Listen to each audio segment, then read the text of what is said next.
हिंदी का mock 8 start करेंगे। First question है, ब्लैक बोर्ड पर लिखने के दौरान क्या सबसे महत्वपूर्ण है?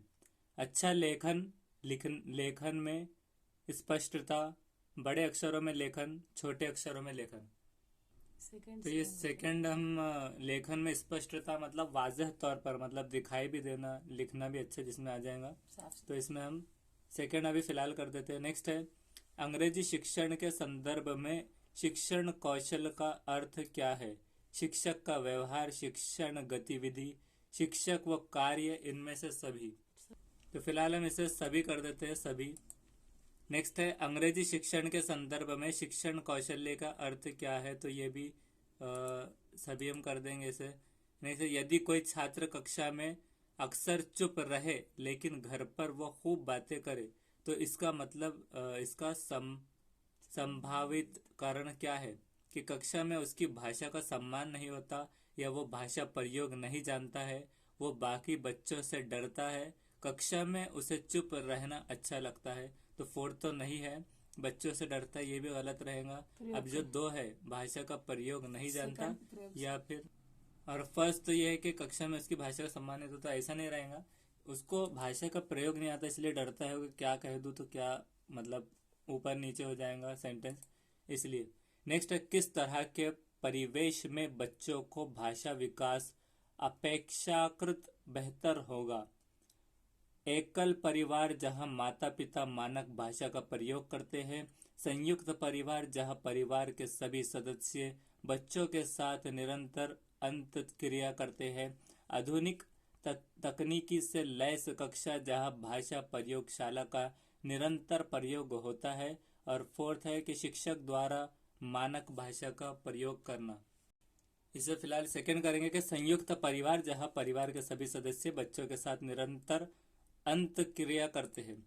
नेक्स्ट है कि विद्यालय आने से पूर्व बच्चे भाषा का बिल्कुल भी ज्ञान नहीं रखते, अपनी भाषा में समझने समझाने की कुशलता से लैस होते हैं, सभी भाषाओं में पूर्ण दक्षता रखते हैं, भाषा के व्याकरण की सचेत समझ रखते हैं। तो इसे हम फिलहाल सेकंड कर देते हैं कि अपनी भाषा में समझने समझाने की कुशलता से लैस होते हैं। नेक्स्ट क्वेश्चन है, गृह कार्य के बारे में कौन सा कथन सत्य है? अभिभावकों को बच्चों के साथ वैत रखने का अच्छा साधन है, बच्चों की क्षमताओं तथा उनके स्तर के अनुसार गृह कार्य देना चाहिए, गृह कार्य देना कानूनी बाध्यता है, उपरोक्त में से कोई नहीं। तो लास्ट के दो तो नहीं है, अब ऊपर के दो जो है इसे फिलहाल हम सेकंड कर देंगे, बच्चों की क्षमताओं तथा उनके स्तर के अनुसार गृह कार्य देना चाहिए। नेक्स्ट है, निम्न में से कौन कविता पढ़ाने की एक तकनीक है? उच्चारण ड्रिल, समानांतर उदाहरण, एक और दो। एक कर दो दोनों। तो हम दोनों कर देंगे, एक और दो, थर्ड वाला। नेक्स्ट है, भाषा की प्रकृति को के संबंध में कौन सा कथन उचित नहीं है? भाषाएं एक दूसरे के संबंध में फलती फूलती है, भाषा एक नियमबद्ध व्यवस्था है, भाषा का जितना अधिक प्रयोग किया जाए उतना ही भाषा पर पकड़ मजबूत होती जाएगी, भाषा कठोरता से व्याकरणिक नियमों का अनुसरण करती है। इसे फिलहाल हम फोर्थ कर देंगे, भाषा कठोरता से व्याकरणिक नियमों का अनुसरण करती है। नेक्स्ट है, भाषा के कौशल्य कौन से हैं? सुनना, बोलना, पढ़ना, लिखना, बोलना, पढ़ना, लिखना, समझना, पढ़ना, लिखना, सुनना, फर्स्ट वाला समझना। तो हम फर्स्ट कर देंगे सुनना, बोलना, पढ़ाना, लिखाना, लिखना। नेक्स्ट है, निम्न में से कौन सा सुनने के कौशल के लिए उचित नहीं है? सुनने में सुनना कौशल बिल्कुल भी महत्वपूर्ण नहीं है, सुनने का कौशल्य मौखिक कौशल के साथ ही होता है, सुनने के कौशल से अन्य कौशल्यों का विकास बेहतर होता है, सुनने के कौशल से भाषा के नियम पहचाने जाते हैं। तो फर्स्ट वाला बिल्कुल भी नहीं है, ये वाला फर्स्ट कर देंगे हम, इसे नहीं है। भाषा के संदर्भ में स्कूली जीवन का ये उच्च माध्यमिक चरण डैश और डैश बोध के विकास की दृष्टि से अत्यंत महत्वपूर्ण है। भाषा के संदर्भ से स्कूल जीवन का ये उच्च माध्यमिक चरण भाषा साहित्य ऐतिहासिक साहित्य बोध सराहना बोध ऐतिहासिक साहित्य सराहना समाज सामाजिक और सौंदर्य बोध साहित्य बोध साहित्य बोध सामाजिक सामाजिक राजनीतिक फोर्थ वाला राजनैतिक। सही। तो हम फोर्थ कर देते हैं कि सौंदर्य बोध, साहित्य बोध, सामाजिक, राजनीतिक। थर्ड वाला इसे होगा। फिलहाल लास्ट कर देंगे, सेव करेंगे। नेक्स्ट क्वेश्चन है, शर्मा। अधिगम स्थानांतर के संबंध में अस्थायी कथन कौन सा है? इनमें से समायोजन में सहायता मिलती है। अधिगम स्थानांतर एक स्वोद्देश्यपूर्ण क्रिया है। इसमें से अंतर्दृष्टि का विकास नहीं होता है। ये पूर्व ज्ञान की अन्य परिस्थिति में उपयोग किया जाता है। तो इसे हम सेकंड कर देते हैं अभी। क्रिया। अधिगम स्थानांतर सद्देश्यपूर्ण है, पूर्ण क्रिया है। सद्देश्यपूर्ण क्रिया कर देंगे। और नेक्स्ट है, प्रत्येक भाषा की पृष्ठभूमि में अवस्थित भाषिक व्यवस्था ही डैश और कार्यक्रमों को गढ़ती है तथा व्यक्ति के मानसिक क्रियालाप के लिए निर्देशन का कार्य करती है। मर्यादाओं, सामाजिक चुनौतियों, धारणाओं। इसे फिलहाल हम थर्ड कर देते हैं, चुनौतियों को। नेक्स्ट है, भाषा की एक विशेषता क्या है? भाषा एक संरचनात्मक प्रणाली या फिर भाषा अद्वितीय है। दोनों, एक और दो दोनों कर देंगे, रचनात्मक भी और अद्वितीय भी। उच्च प्राथमिक स्तर पर बच्चों को हिंदी भाषा की क्षमता के आकलन में प्रकार्य परक पक्ष पर बल देने का आशय क्या है? भाषा प्रयोग पर बल देना, भाषा प्रयोग का पक्ष बताना, भाषा के कार्य की सूची बनाना, भाषा के कार्यों को बढ़ावा देना। फर्स्ट वाला से। तो इसे अभी फर्स्ट कर देते हैं, भाषा प्रयोग पर बल देना। नेक्स्ट है, कक्षा में भाषा शिक्षण के समय किस प्रकार के छात्रों पर ध्यान देना आवश्यक है? जो शीघ्र सीखते हैं, जो बार बार सीखने पर सीखते हैं, जिनको सिखाना अत्यंत कठिन है, उपरोक्त सभी। तो हम इसे उपरोक्त सभी, तो इसे हम सभी कर देंगे, सेव करेंगे। नेक्स्ट है, संवेग की शब्दार्थ। संवेग का शाब्दिक अर्थ, उसका वर्ड का अर्थ क्या है? उत्तेजित दशा, क्रोधावस्था, तीव्र गति, भावना।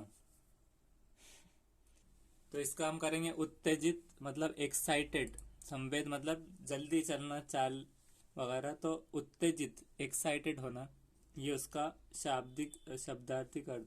नेक्स्ट है, बालक की सामाजिकता का परीक्षण किस विधि द्वारा किया जाता है? उपचारात्मक विधि,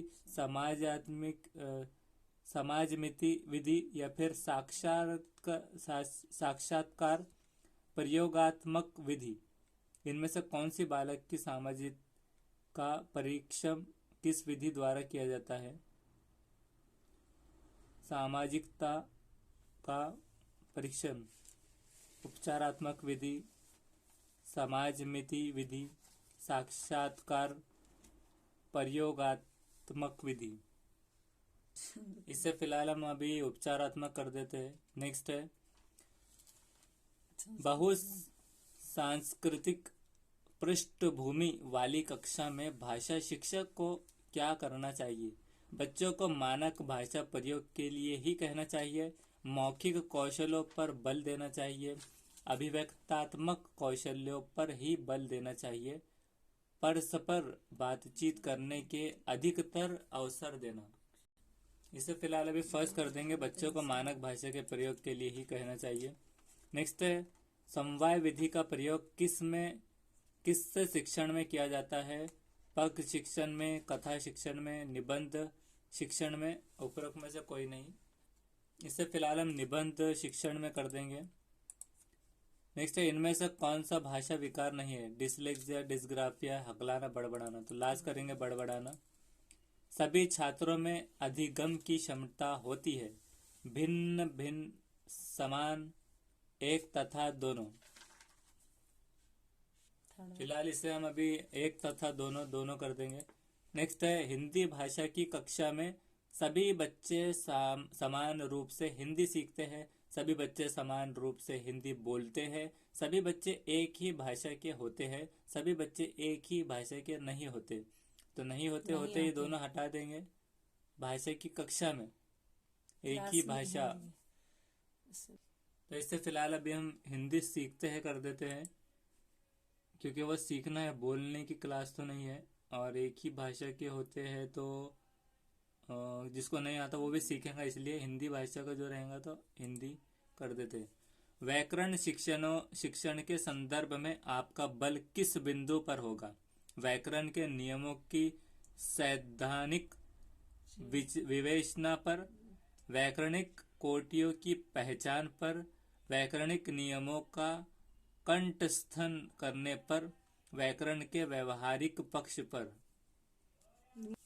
तो फिलहाल इससे हम अभी व्याकरण के नियमों को सैद्धांतिक विवेचना पर ये कर देंगे फर्स्ट। नेक्स्ट है वाइगोस्की के अनुसार भाषा सीखने, शब्दों का अर्थ देने में डैश की भूमिका को नकारा नहीं जा सकता। भाषा प्रयोगशाला, सामाजिक अंतक्रिया, समाज में रह के विद्यालय समय पाठ्य पुस्तकों। सेकंड। तो हम इसे सेकंड कर देते हैं, सामाजिक अंतक्रिया। उसके बाद नेक्स्ट है लखनऊ के आसपास अवधी बोली जाती है और मथुरा के आसपास ब्रज। क्यों? क्योंकि भाषा गतिशील और परिवर्तनशील होती है, भाषा की अपनी भौगोलिक सीमा होती है, भाषा की विचारों का गहरा संबंध होता है। मथुरा के आसपास के लोग कृष्ण प्रेम के कारण ब्रज बोलते हैं। तो हम यहाँ पे भौगोलिक कर देंगे कि भाषा की अपनी भौगोलिक सीमा होती है। नेक्स्ट है निम्नलिखित व्याकरण शिक्षण पद्धति में से कौन सा समय पर पाठ्य पुस्तक या रचना लेखन के शिक्षण की परेशानी है? निगमनात्मक विधि, अधिष्ठापन विधि, अग्नात्मक निमतात्मक विधि, आकस्मिक विधि। निगमनात्मक विधि। अभी फिलहाल इसे हम फर्स्ट कर देंगे कि निगमनात्मक विधि, ये करके आगे बढ़ेंगे। नेक्स्ट है भाषा सीखना और भाषा के बारे में सीखना दो भिन्न संकल्पनाएं हैं, दो भिन्न संकल्पनाएं नहीं है। विद्यालय आकलन का सर्वाधिक महत्वपूर्ण हिस्सा है, भाषा विमर्श का हिस्सा नहीं है। फिलहाल इसे हम थर्ड कर देंगे कि विद्यालय आकलन का सर्वाधिक महत्वपूर्ण हिस्सा है, क्योंकि भाषा सीखना ये और भाषा के बारे में सीखना तो संकल्पनाएं नहीं है तो नहीं होगा, और भाषा विश्रम का हिस्सा नहीं है ये भी नहीं होगा, क्योंकि वहाँ सिखाई जाती है भाषा विश्रम विमर्श का। तो भिन्न कल्पना यानी अलग अलग तो एक ही चीज़ हो रही है। भाषा के बारे में भी सीखेंगे तो ग्रामर पढ़ेगा, भाषा सीखना तो उसके भी अल्फाज मायने। तो हम इसे विद्यालय आकलन का सर्वाधिक महत्वपूर्ण हिस्सा कर देते हैं। नेक्स्ट है आलम अक्सर अपनी कक्षा में प्रसंगानुसार सिनेमा FM की चर्चा करता है। प्रसंगानुसार मतलब प्रसंग के हिसाब से सिनेमा और FM की चर्चा करता है। इसका प्रमुख कारण क्या है कि सभी बच्चों का सिनेमा देखना बहुत पसंद होता है, इसलिए तो ये तो नहीं होगा। सभी बच्चों को MF पर परिस्थित गीत पसंद होते हैं, ये भी नहीं। सिनेमा और MF बच्चों के अनुभव संसार का महत्वपूर्ण हिस्सा है, या फिर बच्चों को संचार माध्यमों के द्वारा ही पढ़ाया जा सकता है, तो ये भी गलत। तो थर्ड कर देंगे सिनेमा और MF बच्चों के अनुभव, उनका जो तजुर्बा है, तजुर्बे के संसार का महत्वपूर्ण हिस्सा है। और सिनेमा जो है तो विजुअल एड है, visual add audio visual add, और जो FM है वो ऑडियो एड। तो इसे सेव करेंगे और हमारा भी जल्दी पेपर ये एंड हो गया। इसे एंड करेंगे तो करेक्ट जो है तो 18 है और इनकरेक्ट 12। कौन से करेक्ट है कौन से इनकरेक्ट ये हम बताएंगे। फर्स्ट इनकरेक्ट है 4th 8th, उसी तरह 13 14 19 20 23 24 25 28 29। अब इसे नेक्स्ट वीडियो में देखेंगे कि कौन से इसके सही है। लेखन में स्पष्टता नहीं था, अच्छा लेखन था इसमें। नेक्स्ट वीडियो में हम देखेंगे।